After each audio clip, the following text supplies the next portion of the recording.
بسم اللہ الرحمن الرحیم۔ عزیزان گرامی، یہ دو نظریے صدر اسلام سے نبی مکرم کے اعلان کے موقع سے اس پہلے دن سے ابو سفیان نبی کے خلاف اپنی ریشہ دوانیوں کو بنیاد ڈال چکا تھا۔ نبی کا بھی کیا کہنا، سرکار کی بھی سیرت کا کیا کہنا۔ فرمایا جو مکے کے اندر ابو سفیان کے گھر پناہ لے لے گا میں اسے معاف کر دوں گا۔ اب یہ کہاں جاتا بھائی، سبھی اسے گھر جا رہے ہیں پناہ لینے، تو بالآخر وہ سب کو لے کر آ گیا۔ پھر یہ سرکار کا انداز تھا۔ جب سارے بچنے بھاگنے والے اس کے گھر چلے گئے، کہ مارا جا رہا ہے، کہہ رہے ہیں وہاں چلے جاؤ گے تو معاف کر دیں گے، تو اب سب کو لے کر آ گیا، جی ہم اسلام قبول کرنا چاہتے ہیں، ورنہ دور دور تک ان کا اسلام سے کوئی تعلق نہیں۔ اور اس نے اپنے کام شروع کیے، یہاں تک کہ نابینا ہو گیا تھا تو بنی امیہ کے سارے جوانوں کو جمع کر کے پوچھتا ہے، پہلے تو مجھے بتاؤ کوئی بنی ہاشم تو نہیں بیٹھا؟ سب نے بتایا کہ نہیں، کوئی بنی ہاشم نہیں، ہم ایک ہی قبیلے کے لوگ بیٹھے ہیں۔ کہنے لگا کوئی اسلام نہیں ہے، کوئی قرآن نہیں ہے، کوئی وحی نہیں ہے، کوئی آسمان سے وحی نہیں آئی، کوئی قرآن نہیں ہے، کوئی رسالت نہیں ہے۔ جی میں تم اپنی خاندان کے بنی امیہ کے لوگوں کو کہتا ہوں کہ حکومت اپنے ہاتھ میں لے لو، بنی ہاشم سے حکومت واپس چھین لو۔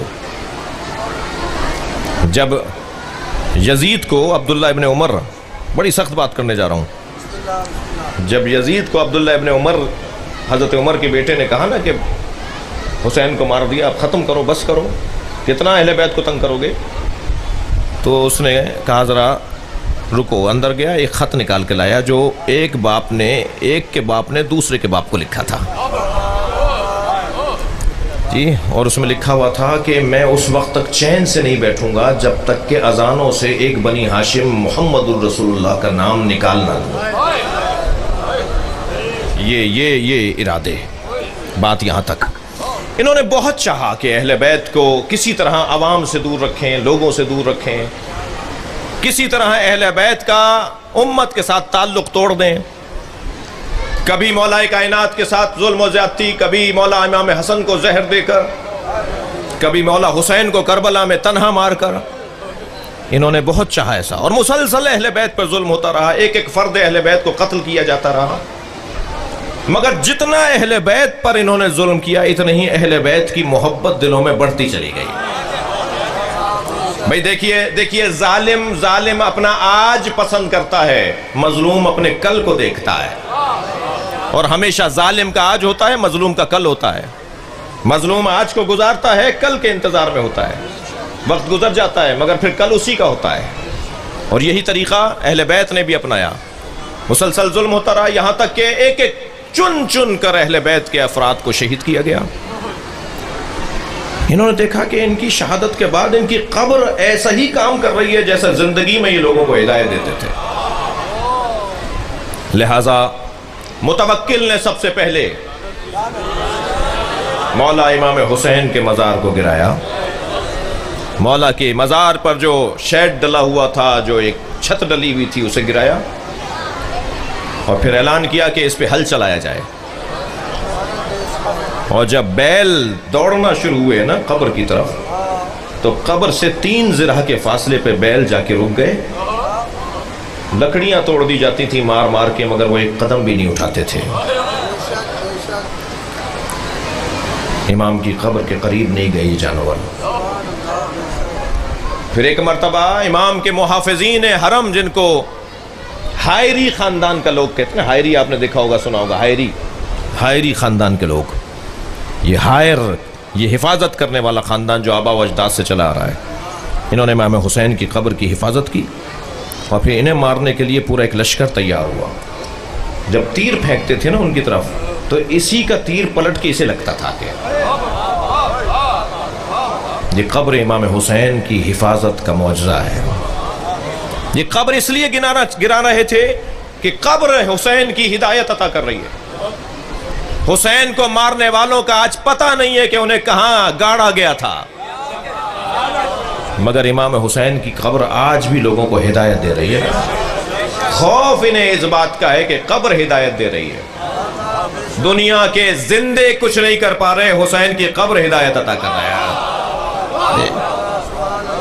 متوکل نے پہلے یہ کام کیا، پھر انہوں نے سن 1922 میں، سن 1921 سے بات شروع ہوئی اور 1922 میں آل سعود نے جب اپنی حکومت، ڈکیت لوگ، ڈکیت خاندان، راہزن خاندان، میں کوئی غصے کا اظہار نہیں کر رہا، ہسٹری بیان کر رہا ہوں، میں کوئی اپنے جذباتیت نہیں بول رہا، ان کی تاریخ یہی ہے، ڈکیت خاندان، لوٹنے والے لوگ، قافلہ لوٹنے والے لوگ۔ اور پھر انہوں نے شیخ خاندان کے ساتھ مل کے، آل سعود نے مل کر حملہ کیا اور فاطمینیوں سے اور ترکوں سے، پاشاؤں سے، عثمانیوں سے، جی یہ خلافت عثمانیہ والے لوگوں سے یہ حکومت کو چھیننے میں کامیاب ہوئے۔ یہ بات ہے 1924 کی، تقریباً 94-95 سال ہو گئے اس بات کو گزرے ہوئے۔ اور آپ کے ذہن میں رہے، میرے سنی شیعہ بھائیوں کو سے توجہ دلا رہا ہوں، اسلام میں مسلمانوں میں تفرقہ ڈالنے کے لیے، گروپنگ کرنے کے لیے برطانیہ کے سفارت خانوں نے مسلمانوں کے درمیان 3 مذہبوں کو، 3 مسلکوں کو ایجاد کیا۔ فارسی زبان والے لوگوں کے اندر، فارسی بولنے والے ممالک کے اندر بہائیوں کو بہائی مسلک بنایا، بہائی۔ ہندوستان اور پاکستان اور بنگلہ دیش، ان علاقوں کے اندر قادیانی مسلک بنایا۔ عرب دنیا کے اندر وہابی مسلک بنایا۔ تینوں کی تاریخ پیدائش بھی ایک ہے اور جائے ولادت بھی برطانیہ کا سفارت خانہ ہے۔ یہ تینوں ایک دور کے لوگ ہیں۔ اس خطے کے اندر ایرانیوں میں اور فارسی بولنے والوں میں ہمارے ہاں قادیانی، اور عرب دنیا میں بہائی، وہابی۔ تینوں کا مقصد یہ ہے کسی طرح مسلمانوں میں تفرقہ ڈالیں، اپنے علاوہ سب کو کافر کہیں، اپنے علاوہ سب کو غلط بولیں۔ اللہ اکبر۔ لہذا ابن تیمیہ کے فتووں کے مطابق عبد الوہاب نے حکم دیا کہ مزارات کو گرا دیا جائے، اور 1924 میں سب سے پہلی مرتبہ جنت البقیع میں 4 ائمہ بقیع، 4 ائمہ اہل بیت کے مزار، جناب زہرا کا مزار، جی اس پہ مشینیں چلائی گئیں اور اصلی قبر تک جا کر اس اصلی قبر کو چھوڑ دیا گیا۔ ہندوستان سے مولانا محمد علی جوہر کی سربراہی میں تحریک خلافت بنی اور پوری دنیا میں تحریک چلائی گئی اس اقدام کے خلاف۔ ہمارے شیعہ علماء بھی ان کے ساتھ تھے۔ برطانیہ کے سے ہماری مصیبت یہ ہے، جی مجھے معاف کیجئے گا، بعض علاقوں کے وڈیرے، چودھری اور جاگیردار اور زمیندار لوگوں کا ایک مزاج ہوتا ہے، خود بندھواتے ہیں اور پھر خود چھڑواتے ہیں اس خاندان کو اپنے قابو میں رکھنے کے لیے۔ یہ برطانیہ کا اور امریکہ کا پرانا طریقہ ہے۔ اب مزارات بھی انہوں نے گروائے ہیں اور شکایت بھی انہی کے پاس لے کے جا رہے ہیں ہم کہ مزار دوبارہ بنوا دو۔ جی یہی ہوا، مگر مزار بنے نہیں۔ عزیزان گرامی، ان کا ارادہ، ان کی سوچ ختم نہیں ہوئی۔ 2 سال پہلے جناب زینب کے مینار پر میزائل مارا گیا۔ یہ داعش، یہ ہمارے علاقوں میں طالبان کے نام سے لوگ، یہ اسی قبیلے کے لوگ ہیں۔ وہی تحریک ہے جو 1924 میں مزاروں کو گرانے کی تحریک تھی۔ جناب زینب کے مزار پہ شام میں حملہ ہوا، 2000 سے زیادہ سیدہ زینب کے مزار پہ محافظین شہید ہوئے۔ ابھی 2 سال پہلے جناب زینب کے مزار کی حفاظت کرتے ہوئے۔ یہ داعش کھلے گا 20 سال کے بعد۔ ہمارے ہاں 15-20 سال کی ہسٹری ہے کہ 15-20 سال کے بعد حقائق کھلتے ہیں۔ کھلے گا کہ داعش یہودی تھے۔ یہ ابو بکر بغدادی یہودی تھا۔ نیچے والے تو پھر یہ جو ہمارے دماغ جن کے خراب کیے ہوئے نا ہمارے ممالک میں، شیعوں کے خلاف، بریلویوں کے خلاف، مزاروں والوں کے خلاف، پھر وہ استعمال میں آتے ہیں، انہیں پتہ بھی نہیں ہوتا یہ کس کے استعمال میں آ رہے ہیں۔ یہ جنونی لوگ جو پاکستان کے اندر اور ہمارے اس خطے کے اندر جنہوں نے ظلم کیا، زیادتیاں کی، میں ویسے پاکستان میں شیعوں کا دشمن کسی کو ماننے کو تیار نہیں ہوں، ہمارا کوئی دشمن نہیں ہے پاکستان میں، اس لیے کہ ہم سے دشمنی کرنے کے لیے قابلیت چاہیے جو ان میں نہیں ہے۔ دشمن کو سمجھدار ہونا چاہیے، دشمن کو قابل ہونا چاہیے۔ میرے مولا کے سامنے جنگ صفین میں ایک شخص آ گیا، عمرو عاص، جب مولا کی برہنہ تلوار دیکھی تو کپڑے اتارنے لگا، جب کپڑے اتارے مولا نے موڑ موڑ کے فرمایا اس قابل بھی نہیں ہے کہ علی اس پہ تلوار چلائے۔ ہر آدمی کو اپنا دشمن نہ مانیے گا، میں اپنے بچوں سے کہہ رہا ہوں، یہ لشکر بنانے والے لوگ، یہ سپاہ بنانے والے لوگ اس قابل ہی نہیں تھے کہ یہ شیعوں کی دشمنی کا ٹائٹل پاتے۔ بڑی آرزویں تھیں ان کی کہ مجلسیں بند ہو جائیں، جلوس ختم ہو جائیں، عزاداری رک جائے، مگر منو مٹی کے نیچے دب گئے۔ کیڑے مکوڑے انہیں کھا رہے ہوں گے مگر ہم آج بھی چوک پہ مجلس کر رہے ہیں۔ ہمیں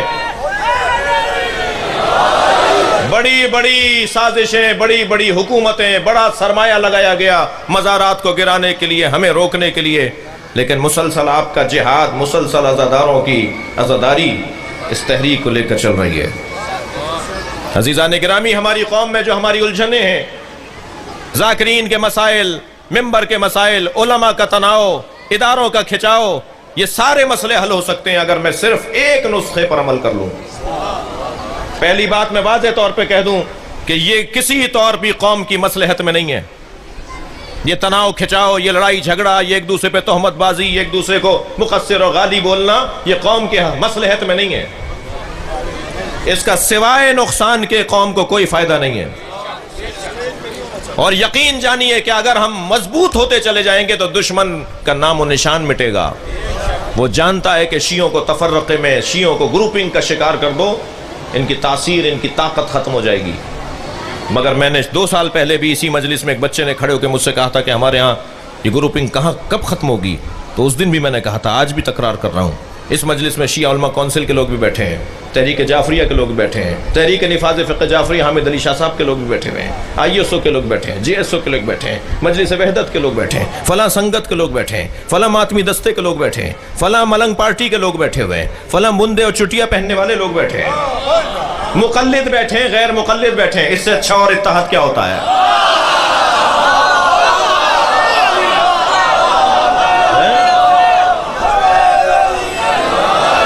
ہمیں امام حسین کی عزاداری جوڑ دیتی ہے، ہمیں امام حسین کا ذکر ایک جگہ پر لا کے بٹھا دیتا ہے۔ اس نعمت کو ہاتھ سے جانے نہ دیجئے۔ دشمن جاتا ہے مجلسوں میں لڑائیاں کروا دو تاکہ مجلسوں میں مجمع کم ہو جائے۔ میرے خطاب پر کوئی کھڑا ہو کے بدتمیزی کرے گا تو 4 میرے بھی تو چاہنے والے ہوں گے، فلاں ذاکر کے خطاب پہ فلاں کھڑا ہو کے بدتمیزی کرے گا تو 4 اس کے بھی تو ماننے والے ہوں گے۔ اور پھر جب مجلس میں تناؤ کھچا ہوگا تو سنی نہیں آئے گا کل سے آپ کی مجلس میں، دوسرے لوگ نہیں آئیں گے، یہ تو آپس میں لڑنے سے باز نہیں آ رہے، ہم ان کی مجلس میں کیوں جائیں؟ خدا کے لیے مجلسوں کا تقدس بحال رکھیے۔ مجھ ذاکر کو بھی چاہیے کہ میں کسی کے اوپر ایسا جملہ نہ کہوں، کسی کی بے احترامی اور بے عزتی نہ کروں ممبر پہ بیٹھ کے۔ سب لوگ روٹی کھاتے ہیں، سب گندم کھاتے ہیں، میرے اشاروں کو سمجھتے ہیں۔ میں کہوں میں نے تو نام نہیں لیا، تم نے نام نہیں لیا، باقی سب کچھ کہہ دیا، نام بھی لے دیتے، کیا کمی رہ گئی تھی؟ جی خدا کے لیے میں ذاکرین سے گزارش کر رہا ہوں، خود ذاکر ہوں، خاندانی ذاکر ہوں، میرے دادا پرداداؤں سے ہم ذاکر چلے آ رہے ہیں۔ آج بھی میرے والد 80 سال کی عمر میں جو مرثیہ پڑھتے ہیں، جو ذاکری کرتے ہیں، سرائکی میں بھی کلام کہتے ہیں، اردو کے تو ادیب ہیں۔ الحمدللہ مجھے فخر ہے کہ ہم اہل بیت کے نوکروں میں، اس ذکر کے نوکروں میں۔ خدا کے لیے ذاکرین سے گزارش کر رہا ہوں، علماء کرام سے، دانشوروں سے، شعراء سے، ممبر پہ بیٹھ کے ٹونٹ بازیاں نہیں کرو، اسٹیج پہ کھڑے ہو کے جملے نہیں کسو کسی کے اوپر۔ تمہیں اگر کسی سے اختلاف ہے تو مرد بنو، اس کے گھر جا کے بات کرو۔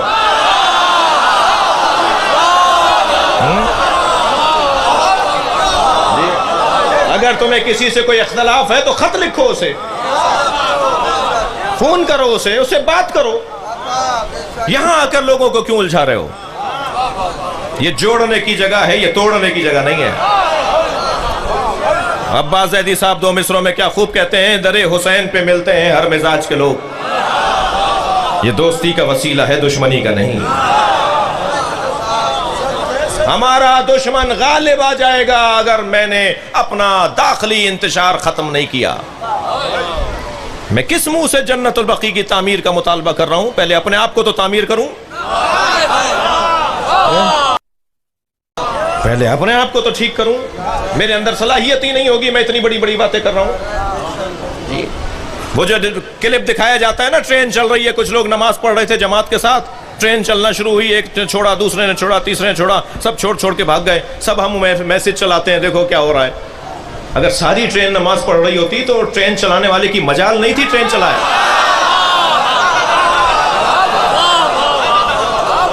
ہم خود تو نماز پڑھ نہیں رہے، نماز پڑھنے والوں کا مذاق بنا رہے ہیں. یہی کچھ کیفیت ہماری ہے. اگر میرا انتشار داخلی ختم نہیں ہوگا تو میں بڑے مطالبے کرنے کا اہل نہیں ہوں. مجال ہے کہ جنت البقیع نہ بنے، مجال ہے جنت البقیع نہ بنے. تھوڑا سا مجھے طاقت بڑھانے کی ضرورت ہے. ویسے ہی یہ ان کے ماننے والے ہیں جو میدانوں سے بھاگتے تھے، یہ تو بھاگیں گے. وہ دن قریب ہے جو یہ میدان چھوڑ کے بھاگیں گے. انہوں نے 1924 میں مزارات گرائے اور عزیزان گرامی جناب زینب کے مزار تک آ گئے. سیدہ زینب کے مینار پہ میزائل لگا. میں پچھلے سال کوئی 1.5 سال پہلے بی بی کی زیارت کو گیا تھا. آپ سب سے گزارش کر رہا ہوں خدا کے لیے جناب زینب کی زیارت کو جائیے. بی بی کے مزار پہ مجمع کم ہو گیا ہے.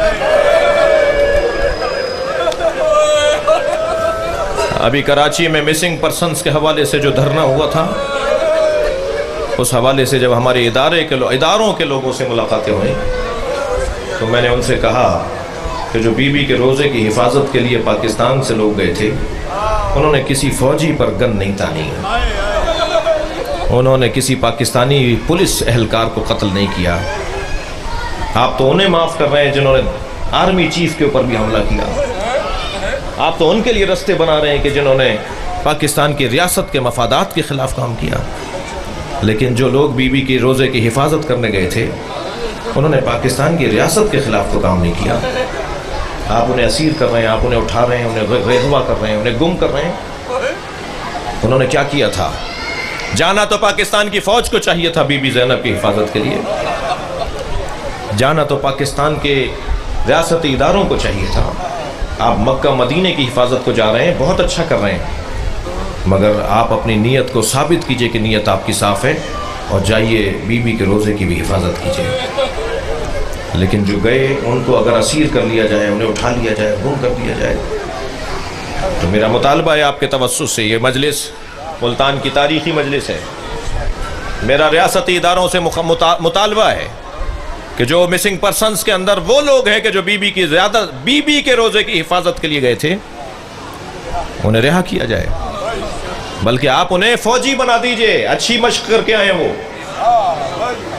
دنیا کی طاقت جن کے پیچھے تھی داعش، انہیں بھگایا ہے انہوں نے وہاں سے.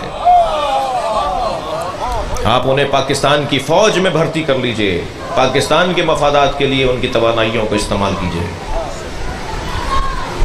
مجھے موقع مل گیا ہوتا نا تو میں بھی بی بی کی زیارت ہو جاتا اور بی بی کی حفاظت، مزار کی حفاظت ہو جاتا.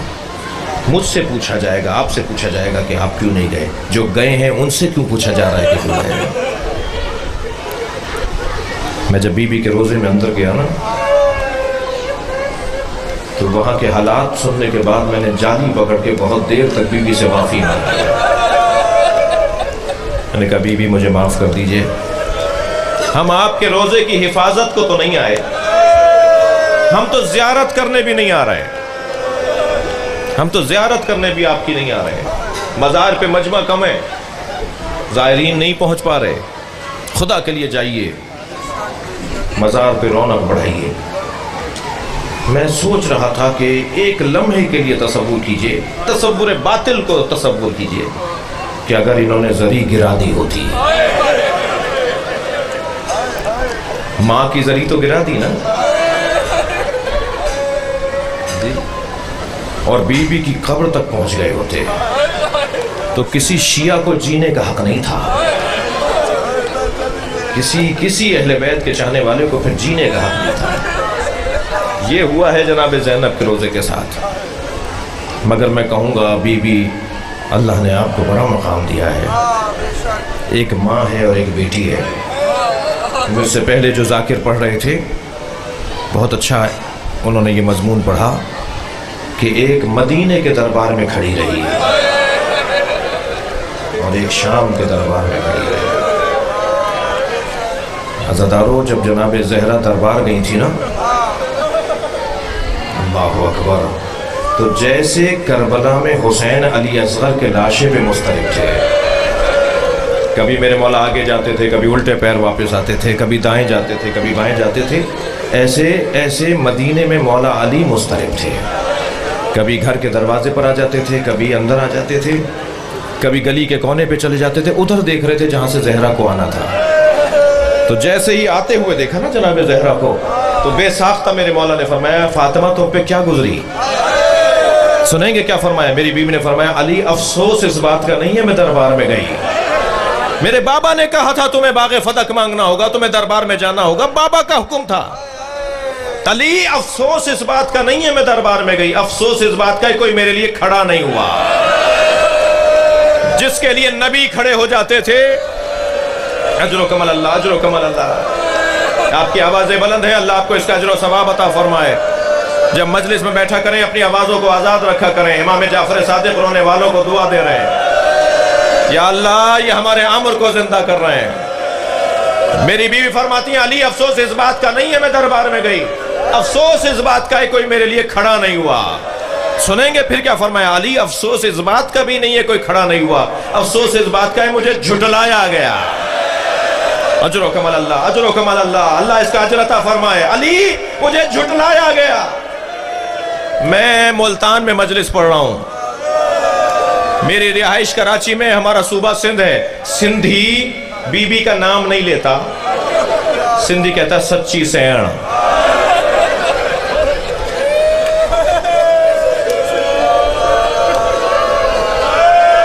اجرکم اللہ، اجرکم اللہ۔ کیوں جناب زہرا کو سچی سین کہا جاتا ہے؟ بھرے دربار میں کہا، سیدہ کہتی رہی میں جھوٹ نہیں بولتی، ما اقول قول الغلط، فاطمہ غلط نہیں بولتی۔ اجرکم اللہ، اجرکم اللہ۔ خدا کسی غم میں نہ رلائے، آپ نے گریہ کر لیا، میرا حصے کا بیان ہو گیا، مجھے ایک منزل اور لینے دیجئے۔ عزادارو، پنجتن کے 5 جنازوں کا حال سناؤں؟ کائنات جن کے نام پر بنی، کائنات جن کے نام پر سانس لیتی ہے، پنجتن کے 5 جنازوں کی مظلومیت تو دیکھیے۔ نبی کے جنازے میں 11 آدمی تھے۔ جنہیں رونا آ رہا ہے اپنی آوازوں کو آزاد رکھیں گے، میں بہت جلدی گزر رہا ہوں۔ نبی کے جنازے میں 11 آدمی تھے۔ میرے مولا علی نے جب جنازہ غسل و کفن دے کے دفنا دیا تو امت کو اعتراض ہوا، علی نے ہمارا انتظار نہیں کیا۔ میرے مولا نے خطبہ دیا، میں کسی کا پابند نہیں تھا، میں اہل بیت کا فرد ہوں، مجھ پہ ذمہ داری بنتی تھی کہ میں غسل و کفن دے کے دفناؤں۔ امت کو اعتراض ہوا کہ نبی کے جنازے میں اہل بیت نے نہیں بلایا۔ سنیں گے اس گھر میں دوسرا جنازہ 75 دن یا 95 دن بعد ہوا۔ وہ جنازہ جناب زہرا کا جنازہ۔ آپ رو رہے ہیں، اس جنازے میں 4 آدمی ہیں۔ اجرکم اللہ، سیدہ زہرا کے جنازے میں 4 آدمی ہیں۔ رات کی تاریکی میں زہرا کا جنازہ اٹھایا گیا۔ دوسرے دن امت نے آ کے اعتراض کیا، اہل بیت نے ہمیں جنازے میں نہیں بلایا، اہل بیت نے ہمیں جنازے میں نہیں بلایا۔ سنیں گے اس گھر میں تیسرا جنازہ مولا علی کا جنازہ ہے۔ 2 لوگوں نے جنازہ اٹھایا ہے۔ میں کہتا ہوں حسنین کا امتحان تو دیکھیے، پیچھے سے جنازہ حسنین اٹھا رہے ہیں، آگے سے خود اٹھ رہا ہے۔ 2 لوگ ہیں مولا علی کے جنازے میں، امت کو بڑا اعتراض ہوا کہ ہمیں اہل بیت نے جنازے میں نہیں بلایا. آپ رو رہے ہیں.